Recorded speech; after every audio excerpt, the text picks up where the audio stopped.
Sanoop here. മിക്ക ആളുകൾക്കും കുറേ കൊല്ലങ്ങളായിട്ട് ഹെൽത്ത് ഇൻഷുറൻസ് കവർ അവർ എടുത്തിട്ടുണ്ടാവും. അത് പഴയ പ്ലാൻസ് ആയിരിക്കും.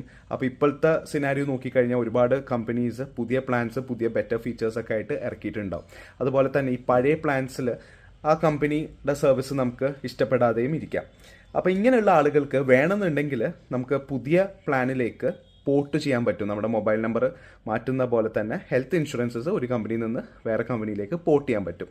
ഹെൽത്ത് ഇൻഷുറൻസ് പോർട്ടബിലിറ്റി എന്ന് പറയും. റിന്യൂവൽ ടൈമിലാണിത് ചെയ്യുന്നത്. അത് മാത്രമല്ല, ഏറ്റവും ഇമ്പോർട്ടൻ്റ് ആയിട്ടുള്ള കാര്യം, പല ആളുകളും നോക്കാത്തൊരു കാര്യം എന്താണെന്ന് വെച്ച് കഴിഞ്ഞാൽ, പോർട്ട് ചെയ്യുമ്പോൾ നമുക്ക് ഉള്ള അസുഖങ്ങൾ പുതിയ കമ്പനീനെ അറിയിക്കണം എന്നുള്ളൊരു കാര്യം. പല ആളുകളും അത് അറിയിക്കാറില്ല. അപ്പോൾ പോർട്ട് ചെയ്ത് കഴിഞ്ഞാലും ക്ലെയിംസ് വരുമ്പോൾ പല ബുദ്ധിമുട്ടുകളും ഉണ്ടാവും. അപ്പോൾ അത് ക്ലിയർ ആയിട്ട് അറിയിക്കുക, എന്നിട്ട് പുതിയ പ്ലാനിലേക്ക് ബെറ്റർ ഫീച്ചേഴ്സ് തരുന്ന കമ്പനിയിലേക്ക് പോർട്ട് ചെയ്യാനും സാധിക്കും. അപ്പോൾ ഓൾറെഡി ഹെൽത്ത് ഇൻഷുറൻസ് ഉണ്ട്, ഏതാണ് ബെറ്റർ പ്ലാൻസ് എന്ന് അറിയില്ലെങ്കിൽ feel free to contact. Thanks a lot for watching.